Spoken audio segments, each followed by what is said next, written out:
Hey guys, I'm Brandy Leiden. I have a wonderful guest here today, Autumn Lane with Fairway Mortgage. She is our certified divorce lending professional, and we are going to give you guys tips on selling a house when you are going through a divorce. So stay tuned.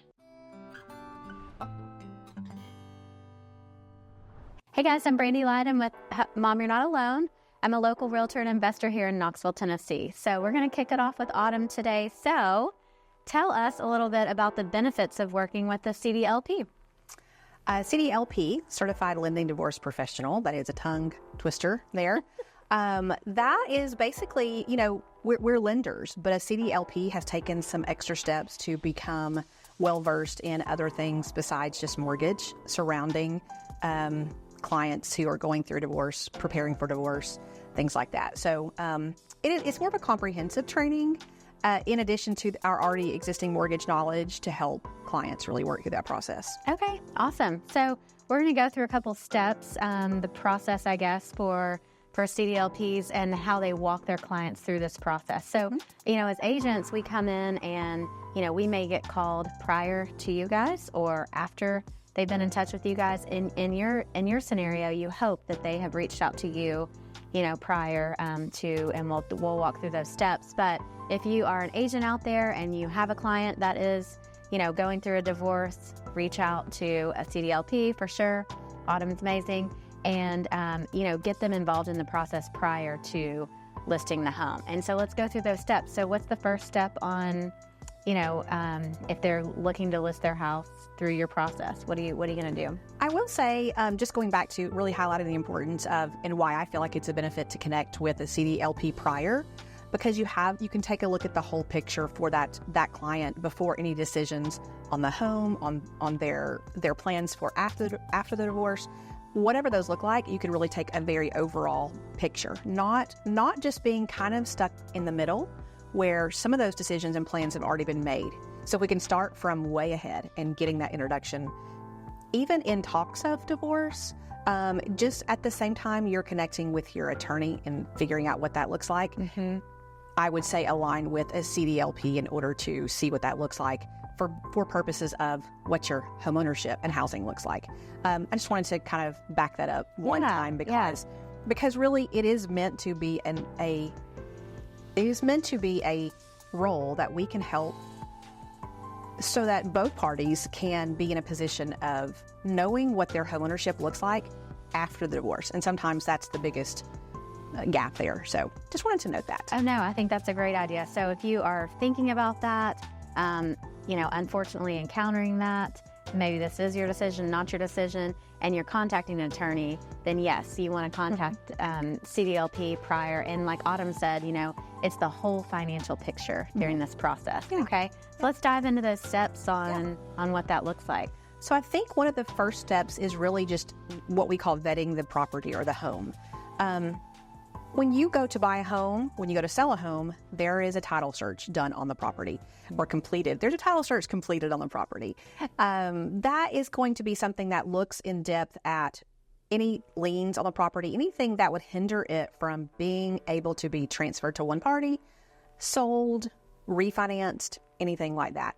And so we want to vet the property as much as we do vet the clients, because that can also be down the road if that pops up later, if there's an issue with the home and transferring title or anything in the future, that could be a sticking point in a process that could delay the divorce proceedings or anything like that. I do think, pulling in maybe a title agent to discuss what that really looks like in depth would be a good conversation, but just really making sure the property is set to go. Okay. So vetting the property. So you, at that point, might pull in a real estate agent and talk through, what the home is worth, all of that. That way they have those numbers and you guys go through your process. But like Autumn said, reaching out to title, and they may be able to do, a one-time, one-owner search and make sure, for example, let's say this is real life scenario. So I'm the husband, you're the wife, and I have gotten a lien on the property that you don't know about. And you are negotiating your divorce and talking to an attorney, and here I've gone out and gotten a HELOC on the house and you don't know about it. Right. Or, a private lender, and that didn't require your signature on this. So these are things that, completely vetting it and doing that title search. Not that we're not trusting each other, but we're going through a divorce, so we have to protect each other's needs and wants for the future. And make sure we're in the best position through the whole process, and there are no surprises down the road. So awesome. I think that's a perfect example. Real life example. Yeah. Okay, so we vetted the property, and now, what is step 2? What does it look like? The next step would be really qualifying the borrower and or borrowers. I personally, as a CDLP, I'm happy to work with both parties. If both parties agree to, me assisting, sometimes both parties, that's not always doable, but we try to pull in both parties. We want to see it from both angles. But just really qualifying the income, looking at the overall debt analysis of someone who is looking to take their next step, whether that be keep the home, can they qualify to keep the home and take over a payment without a secondary income? If they plan to move, what can they qualify for if they move? What debts are they going to retain, or how is that going to be divided? Mm-hmm. Is there a way to help them in the divorce negotiations and the as they work up their dissolution and they work through those parameters? Is there a way to help them structure the debt to better help them down the road? So it's really, you're really kind of getting into how do you structure how you're approaching the divorce agreement in that case. Yeah. So you're really getting ahead of that step. So you don't go in there saying, I want this, this, and this, but then after it's final, it did not put you in the best position for your housing needs after the divorce. Yeah. So you're looking at all the potential options from a financial standpoint and home ownership standpoint. So if one spouse keeps the house, does the other spouse have to buy them out, buy their equity out? Does that put them in a situation where then, they can't afford that payment? Mm-hmm. Or, if they both are willing to sell and get that equity, does that put them in a better financial situation? Mm-hmm. Can they eliminate some debt? And then what do they qualify for moving forward? Mm-hmm. And I think it's tricky too, because you're a lot of times in divorce situations, you're going from 2 incomes and 1 household, set of expenses. And then now we're dividing and we're having to have 2 households of expenses mm-hmm. and still the same incomes. Mm-hmm. So you're helping them navigate what those decisions are and really what's the best financial decision for both of them in the future if you represent both clients. Yeah. And part of the comprehensive part of being a CDLP is taking into consideration financial planning, family law. What does all that look like? What tax laws are we creating? Additional taxable income for them down the future that they didn't have. What does that really look like, setting someone up for the best case scenario, even well after, the divorce? Helping someone get qualified. We know the mortgage guidelines like the back of our hand. So if you have another example, if you have someone that is asking for, spousal support or child support, we know as mortgage lenders how long they have to wait and prove that they've received that in a timely fashion to use that as far as qualifying. So that in itself, you might help someone prepare for their next steps. With the loan that you're looking to do, you have to have received alimony for 6 months, for example. And do you have, if you can't qualify in that meantime, what is your plan? Just really thinking, looking at all avenues of what that looks like, and educating them on why one route may be better or not so good versus another in how they structure their final agreement with their spouse. Yeah. So in a scenario like you're talking about, alimony has to be, you have to receive it for 6 months. So let's say a couple doesn't consult a CDLP mm-hmm. and they just are contacted an agent, they're put their house on the market, they've done no planning, they've done no qualifying for future, and they've sold the house and now they have to rent or they have no other option of, do you know what mm-hmm. I mean? So they could be 6 months out from potentially buying, and then they've displaced their kids, and mm-hmm. it could be get into school zones, and mm-hmm. so there's a lot of scenarios where you really need to consult prior to listing that house. And a part of what we do is also we can work hand in hand with their attorney. The attorneys know the legalities of the divorce proceedings and what that looks like, we know the mortgage guidelines. So we're not expected to know the others, guidelines that we have to follow. So, an attorney may be looking at an alimony, placement for a spouse, but doesn't really know the back end of the mortgage guidelines that may affect, that person down the road. So really, ideally, we'd love to work hand in hand with the attorney to help structure these things. And this is why this avenue would be best versus, like I said, not.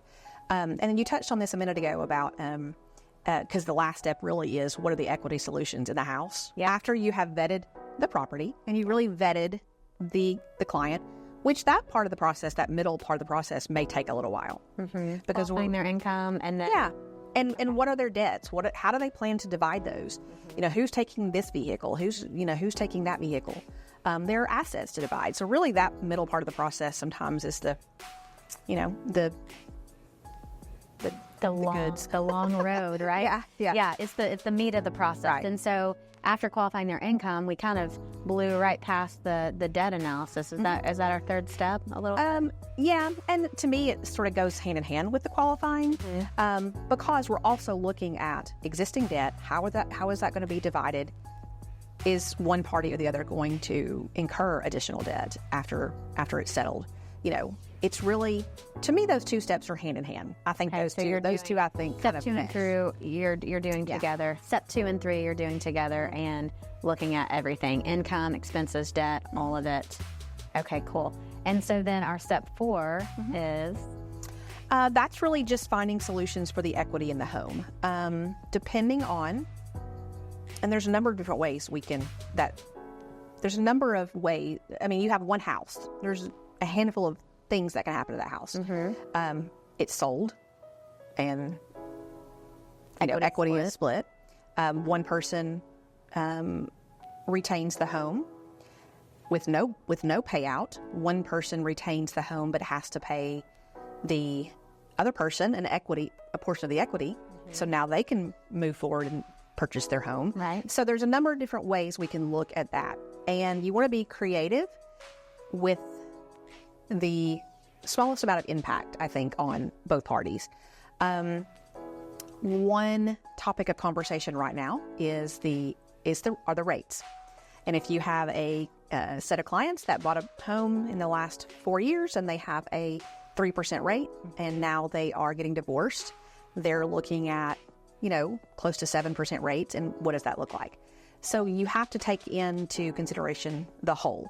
Sometimes, instead of an equity buyout, it might be easier for someone to just up their 401k payout or something like that. So like we try to strategize based on what is the minimal impact also on the client, both clients themselves, but meet the overall goal of making sure this person has their portion that was awarded in the divorce. So I hope I'm not hopping around that too much, but there are strategies there, is what I'm saying. Yeah, that you can explore. Yeah, and it sounds like you even get down the road of financial planning. So, is there any point during this process you might be working with divorce attorney and the client and yourself, CDLP, and then what about a financial planner? Do you ever bring them into the picture if there's lots of assets and?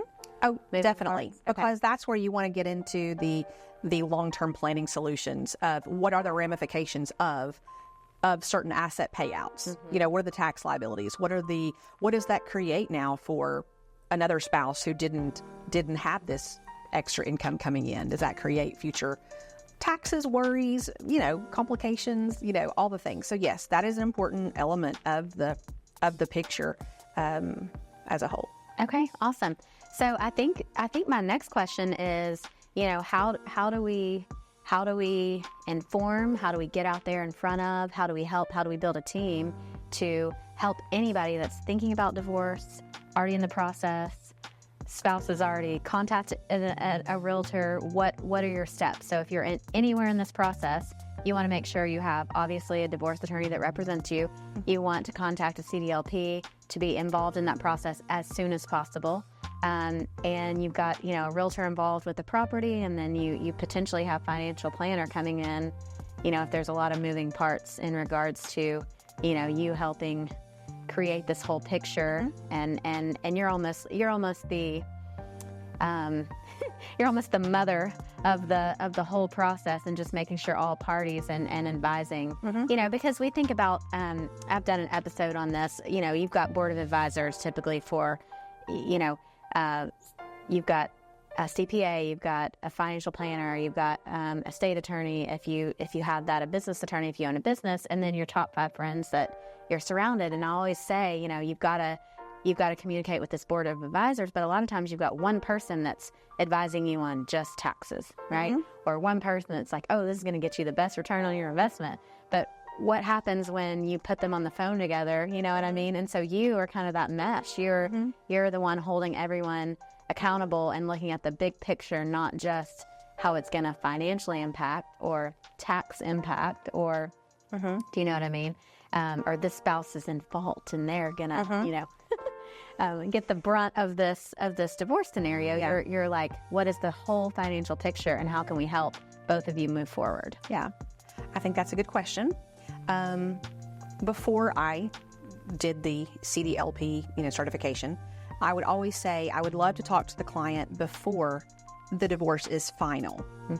However, as I worked with clients who were in the process of divorce, what I saw that the way their dissolution was worded or worked up, there were still some loopholes in that. So really, in my opinion, that's a little too late. I would challenge anyone who, especially if they own a home, when they are considering divorce, to contact not only their attorney, but also their real estate agent, and then also a CDLP. Because you have, the property is a big one, and it's probably their biggest asset for most Americans, right? And with the amount of equity that's grown in the last few years, the equity payout is going to be one of the biggest conversations that we want to make sure can be executed in both parties. It could make or break one or both financial situation moving forward. Yeah. So would you say, kind of a note to realtors out there, if you get the call first, contact CDLP. If you're an attorney and you're watching this, if your divorce attorney gets the call, please contact the certified divorce lending professional so that they can assist in that process and your client's getting the best outcome. Yeah. So, and I feel like, not to repeat myself, but I'll go back to the very beginning where I say really just inserting that in the beginning, I think is highly important, because after you've been in this whole mitigation back and forth for a while, and both parties feel like, okay, we're finally have agreed. It still may not be what is in the best case scenario for how do you get the equity from one party to another? How does someone ensure they have housing after they get divorced? One of just a big example is, this is a small one, but this is one that I run into a lot, is making sure that account numbers are listed in the dissolution agreement if a spouse is supposed to take over a payment. So, for example, if you have 2 auto loans and they're both with a credit union, and it says spouse is supposed to take over auto loan on this vehicle with this credit union, and this spouse is supposed to take over auto loan with this. Well, if those account numbers aren't named in that divorce decree, a lender cannot differentiate. They see 2 account numbers, and they see 2 account numbers on the credit report, and unless it's specifically stated what goes to who, or clearly defined as to who's responsible for the payments in the interim, there's verbiage in there that also needs to be placed just to help a lender on the back end really know how to best qualify that borrower. So we can help with that. We can help with structuring. Hey, we've structured what this looks like. So when you go and you meet with your attorney, or if we're connecting with the attorney, this is how the verbiage needs to be so that they're the best position afterwards. Yeah. So did that answer your question? Yeah, it did. It did. I kind of went off track there for a minute. Well, no, and it's something where it's like, I think, it's a way that you can partner with divorce attorneys. Any CDLP. I mean, I'm she's sitting here, so Autumn with Fairway, right? But it's just like I have gone out and reached out to estate attorneys because of my situation, I want to be able to help people going through, they've lost a spouse, they've lost a family member. I want them protected. I want them to have a realtor that knows what all is involved with that, and knows estates. And so, I'm partnering with estate attorneys. So it's the same thing where, you can partner with these divorce attorneys and find realtors that are, knowledgeable in the same And it's arena. a common goal. Ultimately, it's just the common goal to provide that service and high level of service to clients, and it's an emotional time. Yeah. And, absolutely. housing itself is emotional. It is a highly, it's amplified. So just helping and guide someone in that process, I think is, and you mentioned a financial advisor. I would say if a client has an existing financial advisor, then we would want to make sure our plan and the attorney's plan for them aligns with long-term goals. And if they do not have an advisor, yes, at that time we would pull someone and say, this is how we're planning to structure this. How do you foresee that in the future affect their overall portfolios and tax liabilities and those type of things? So Absolutely. It's a whole comprehensive picture, really. And I think a lot of times clients who are about to take that step really just think attorney. That's what I need first. Yes. But They need representation, and really, hiring a CDLP or choosing to partner with that lender is huge because you're also representing them and guarding them and protecting their financial future. So it's huge. So okay, so this how does this tie into Mom You're Not Alone? Well, I think that my mission in helping moms build wealth and get to financial freedom and create that life worth living. That's my personal mission for you guys, mamas. This could be a mom that's single. This could be a mom that's divorced, and that's why we're here today. Or a mom that's lost a spouse. So we just want to pour into you guys, and hopefully this was super helpful. Is there any other tips that you want to leave? Like, hey, if you're thinking about divorce, any tip you want to throw out in regards to CDLP?